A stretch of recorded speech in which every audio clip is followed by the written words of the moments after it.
August 8ನೆಯ ತಾರೀಕು ವರಮಹಾಲಕ್ಷ್ಮಿ ವ್ರತವಿದೆ. ವರಮಹಾಲಕ್ಷ್ಮಿ ವ್ರತವನ್ನು ಈ ಪದಾರ್ಥಗಳಿಲ್ಲದೆ ಮಾಡಿದರೆ ಎಷ್ಟೋ ವಿಜೃಂಭಣೆಯಿಂದ ಆ ವ್ರತವನ್ನು ಮಾಡಿದರೂ ವ್ಯರ್ಥವಾಗುತ್ತೆ. ವರಮಹಾಲಕ್ಷ್ಮಿ ವ್ರತದಲ್ಲಿ ಮುಖ್ಯವಾಗಿ ಇಡಬೇಕಾದಂತಹ ವಸ್ತುಗಳು ಯಾವುವು?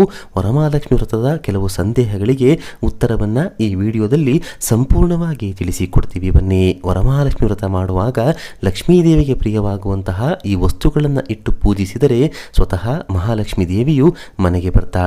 ವರಗಳನ್ನು ನೀಡಿ ವರ್ಷ ಪೂರ್ತಿ ಮನೆಗೆ ಸಕಲ ಸಂಪತ್ತು ನೀಡಿ ಅನುಗ್ರಹಿಸುವ ವರಮಹಾಲಕ್ಷ್ಮಿ ದೇವಿಯ ಅನುಗ್ರಹಕ್ಕಾಗಿ ಪೂಜೆಯಲ್ಲಿ ತಪ್ಪದೆ ಒಂದಾದರೂ ಎಳನೀರನ್ನ ಇಡಲೇಬೇಕು. ಇದರಿಂದ ಮಹಾಲಕ್ಷ್ಮಿ ದೇವಿಯು ಸಂತಸಗೊಂಡು ಕೋರಿದ ವರಗಳನ್ನು ನೀಡಿ ಅನುಗ್ರಹಿಸುತ್ತಾಳೆ. ಎಳನೀರನ್ನ ಇಟ್ಟು ಪೂಜಿಸುವುದರ ಜೊತೆಗೆ ಹಸುವಿನ ಹಾಲು, ಹಸುವಿನ ತುಪ್ಪವನ್ನ ಮರೆಯದೆ ದೇವಿಯ ಮುಂದೆ ಇಟ್ಟು ಪೂಜಿಸಬೇಕು. ನಮ್ಮ ಪುರಾಣಗಳಲ್ಲಿ ವಿಶೇಷವಾಗಿ ಮಹಾಲಕ್ಷ್ಮಿ ದೇವಿಯು ಬಿಲ್ಪತ್ರೆ ಮರದಲ್ಲಿ ನೆಲೆಸಿದ್ದಾಳೆ ಎಂದು ವಿವರಿಸಲಾಗಿದೆ. ಆದ್ದರಿಂದ ವರಮಹಾಲಕ್ಷ್ಮಿ ವ್ರತದಲ್ಲಿ ಎಷ್ಟೋ ಪುಷ್ಪಗಳಿಂದ ದೇವಿಗೆ ಅಲಂಕಾರ ಮಾಡಿ ಪೂಜಿಸಿದರೂ ಬಿಲ್ಪತ್ರೆ ಇಲ್ಲದೆ ವ್ರತ ಪೂರ್ಣಗೊಳಿಸಬಾರದು. ನೀವು ಎಷ್ಟು ಬಿಲ್ಪತ್ರೆಗಳನ್ನು ಅರ್ಪಿಸಿ ಲಕ್ಷ್ಮೀ ದೇವಿಯನ್ನು ಪೂಜಿಸುತ್ತೀರೋ ಅಷ್ಟೇ ಸಂತಸದಿಂದ ವರಮಹಾಲಕ್ಷ್ಮಿ ದೇವಿಯು ಕುಟುಂಬಕ್ಕೆ ಸಕಲ ಐಶ್ವರ್ಯಗಳನ್ನು ಕೊಟ್ಟು ಜೀವನ ಪೂರ್ತಿ ಬಡತನ ಬಾರದಂತೆ ರಕ್ಷಿಸುತ್ತಾಳೆ.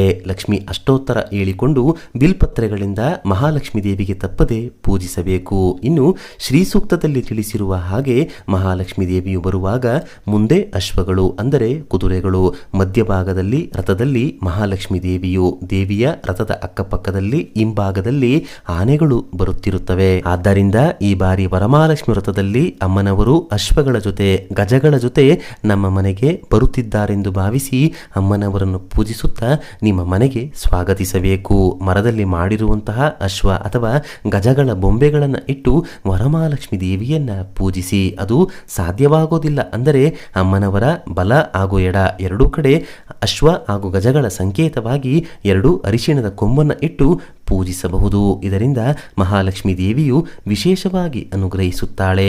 ತಾನೂ ಕೂಡ ಆನಂದವನ್ನು ಹೊಂದಿ ತನ್ನ ಭಕ್ತರಿಗೂ ಸಂತೋಷವನ್ನ ನೀಡುತ್ತಾಳೆ. ಅಮ್ಮನವರಿಗೆ ಇಡಬೇಕಾದಂತಹ ಫಲ ಯಾವುದೆಂದರೆ ಕದಲಿ ಫಲ ಪ್ರಿಯ, ಅಂದರೆ ಬಾಳೆಹಣ್ಣು ದೇವಿಗೆ ಪ್ರಿಯವಾದಂತಹ ಹಣ್ಣು. ಆದ್ದರಿಂದ ಮರೆಯದೆ ಬಾಳೆಹಣ್ಣನ ದೇವಿಯ ಮುಂದಿಟ್ಟು ಪೂಜಿಸಬೇಕು. ಅಮ್ಮನವರಿಗೆ ಭೋಜನಕ್ಕೆ ಸಂಬಂಧಪಟ್ಟಂತಹ ಪತ್ರೆಯ ಬಗ್ಗೆ ನೋಡೋದಾದ್ರೆ ಅದು ರಂಭಾ ಪತ್ರೆ, ಅಂದರೆ ಬಾಳೆ ಎಲೆ. ಆದ್ದರಿಂದ ಚೆನ್ನಾಗಿರುವಂತಹ ಬಾಳೆ ಎಲೆಗಳ ಮೇಲೆ ಎಲ್ಲ ಪದಾರ್ಥಗಳನ್ನು ವರಮಹಾಲಕ್ಷ್ಮಿ ದೇವಿಯ ಮುಂದಿಟ್ಟು ಪೂಜಿಸಬೇಕು. ಅಮ್ಮನವರಿಗೆ ಅತಿ ಮುಖ್ಯವಾಗಿ ನೀವು ನೀಡುವಂತಹ ವಸ್ತು ಎಂದರೆ ಅದು ಸೀರೆ. ನೀವು ಪ್ರೀತಿಯಿಂದ 100 ರೂಪಾಯಿ ಸೀರೆ ತಂದು ವರಮಹಾಲಕ್ಷ್ಮಿ ಅಮ್ಮನವರಿಗೆ ಅರ್ಪಿಸಿದರೂ ಕೂಡ ಅದು ಅಮ್ಮನವರಿಗೆ ಪ್ರಿಯವಾಗುತ್ತೆ. ಸೀರೆ ತರುವ ವಿಷಯದಲ್ಲಿ ಯಾವುದೇ ಕಾರಣಕ್ಕೂ ಕಿರಿಕಿರಿ ಮಾಡಿಕೊಂಡು ಮನೆಗೆ ಸೀರೆಯನ್ನು ತರಬಾರದು. ನಿಮ್ಮ ಶಕ್ತಿಗೆ ಅನುಸಾರ ಅಮ್ಮನವರಿಗೆ ಭಕ್ತಿ ಪ್ರೀತಿಯಿಂದ ಸೀರೆಯನ್ನು ತಂದು ಉಡಿಸಿ ಅಥವಾ ಅರ್ಪಿಸಿ. ಮತ್ತಷ್ಟು ಶಕ್ತಿ ಇದೆ ಅನ್ನೋದಾದರೆ ರೇಷ್ಮೆ ಸೀರೆಯನ್ನು ತಂದು ಅರ್ಪಿಸಿದರೂ ಶುಭ ಫಲಗಳೇ ಪ್ರಾಪ್ತಿಯಾಗುತ್ತೆ. ವರಮಹಾಲಕ್ಷ್ಮಿ ವ್ರತದಲ್ಲಿ ಇರಲೇಬೇಕಾದಂತಹ ಅತಿ ಮುಖ್ಯವಾದ ವಸ್ತುಗಳಲ್ಲಿ ತಾಮ್ರವು ಒಂದು. ನಾವು ಪಠಿಸುವ ಮಂತ್ರಗಳಿಗೆ ಶಕ್ತಿ ನೀಡುವುದು ತಾಮ್ರದ ಪಾತ್ರೆಗಳು. ಎಷ್ಟೋ ದೇವಾಲಯಗಳಲ್ಲಿ ನೋಡಿರ್ತೀರಾ, ಧ್ವಜಸ್ತಂಭ, ಗರುಡ ಸ್ತಂಭವು ತಾಮ್ರದಿಂದ ತಯಾರಾಗಿರುತ್ತೆ. ಗರ್ಭಗುಡಿಯ ಒಳಗೆ ಇರುವಂತಹ ಪಾತ್ರೆಗಳಿಂದ ಹಿಡಿದು ಉತ್ಸವ ರಥವು ಕೂಡ ತಾಮ್ರದ ಲೋಹವನ್ನ ಹೊಂದಿರುತ್ತೆ. ನಾವು ಪಠಿಸುವಂತಹ ಮಂತ್ರಗಳಿಗೆ, ಕೋರಿಕೆಗಳಿಗೆ ಶಕ್ತಿ ನೀಡುವುದೇ ತಾಮ್ರ.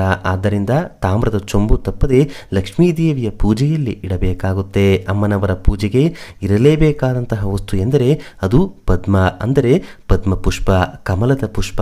ಪದ್ಮದಲ್ಲಿ ಮಹಾಲಕ್ಷ್ಮಿ ದೇವಿಯು ಕುಳಿತು ತನ್ನ ಭಕ್ತರಿಗೆ ದರ್ಶನವನ್ನ ನೀಡುತ್ತಾಳೆ. ಆದ್ದರಿಂದ ಸಾಧ್ಯವಾದಷ್ಟು ಕಮಲದ ಪುಷ್ಪಗಳನ್ನು ವರಮಹಾಲಕ್ಷ್ಮಿ ದೇವಿಯ ಅಲಂಕಾರಕ್ಕೆ ಬಳಸಬೇಕು. ಲಕ್ಷ್ಮೀ ದೇವಿಗೂ ಕೂಡ ಕಮಲದ ಪುಷ್ಪವನ್ನು ಅರ್ಪಿಸಿ ನಮಸ್ಕಾರ ಮಾಡಿಕೊಳ್ಳಬೇಕು. ಎಲ್ಲ ವಸ್ತುಗಳಿಗಿಂತ, ಎಲ್ಲ ಪದಾರ್ಥಗಳಿಗಿಂತ, ಎಲ್ಲರ ಭಕ್ತಿಗಿಂತ ಲಕ್ಷ್ಮೀ ದೇವಿಗೆ ಪ್ರಿಯವಾಗುವುದು ಆಕೆಯ ಪತಿ ಮಾತ್ರ.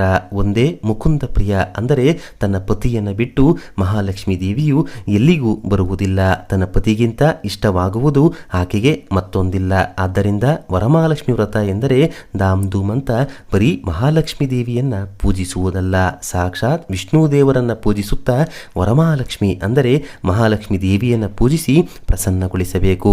ನೀವು ಅಷ್ಟೇ, ನಿಮ್ಮ ಗಂಡ ಎಷ್ಟೇ ಕೋಪ ಮಾಡಿಕೊಂಡರೂ ಆಗುವುದಿಲ್ಲ ಅಂದರೂ ಕೂಡ ತಪ್ಪದೇ ಲಕ್ಷ್ಮೀದೇವಿ ವ್ರತದಲ್ಲಿ ಇಬ್ಬರು ಸೇರಿ ಪೂಜೆಯನ್ನು ಮಾಡಿ, ಗಂಡ ಹೆಂಡತಿ ಇಬ್ಬರು ಕುಳಿತು ವರಮಹಾಲಕ್ಷ್ಮೀ ದೇವಿಯನ್ನು ಪೂಜಿಸಿದ್ದೇ ಆದಲ್ಲಿ ಲಕ್ಷ್ಮೀ ವಿಷ್ಣು ಇಬ್ಬರ ಅನುಗ್ರಹ ಕೂಡ ಇಡೀ ಕುಟುಂಬಕ್ಕೆ ಪ್ರಾಪ್ತಿಯಾಗುತ್ತೆ. ಲಕ್ಷ್ಮೀ ಹಾಗೂ ನಾರಾಯಣರ ರೂಪದಲ್ಲಿ ನೀವು ಕೂಡ ವಿಶೇಷವಾಗಿ ವ್ರತವನ್ನು ಇಬ್ಬರು ಸೇರಿ ಆಚರಿಸಬೇಕು. ವರಮಹಾಲಕ್ಷ್ಮಿ ಹಬ್ಬದಲ್ಲಿ ಅತಿ ಮುಖ್ಯವಾಗಿ ಇಡಲೇಬೇಕಾದಂತಹ ಪದಾರ್ಥಗಳ ಬಗ್ಗೆ ಇವತ್ತಿನ ಈ ವಿಡಿಯೋದಲ್ಲಿ ತಿಳಿಸ್ಕೊಟ್ಟಿದ್ದೀವಿ. ವರಮಹಾಲಕ್ಷ್ಮಿ ವ್ರತದಲ್ಲಿ ಇಡಬೇಕಾದಂತಹ ಸಣ್ಣ ಪುಟ್ಟ ಪದಾರ್ಥಗಳು, ಕಳಸದ ಮಾಹಿತಿಯನ್ನು ತಿಳಿಸ್ಕೊಡ್ತೀವಿ. ಈ ಮಾಹಿತಿ ನಿಮಗೆ ಇಷ್ಟವಾದರೆ ತಪ್ಪದೇ ಜೈ ವರಮಹಾಲಕ್ಷ್ಮೀ ದೇವಿ ಅಂತ ಬರೆದು ಈ ವಿಡಿಯೋನ ಪ್ರತಿಯೊಬ್ಬರಿಗೂ ಶೇರ್ ಮಾಡಿ. ಮುಂದಿನ ಬಾರಿ ಮತ್ತೊಂದು ವಿಶೇಷ ದೈವ ಮಾಹಿತಿಯೊಂದಿಗೆ ನಮ್ಮ ದೇಗುಲ ದರ್ಶನ ಕರ್ನಾಟಕ ಚಾನೆಲ್ ಮೂಲಕ ಭೇಟಿಯಾಗೋಣ. ಧನ್ಯವಾದ ಸ್ನೇಹಿತರೆ.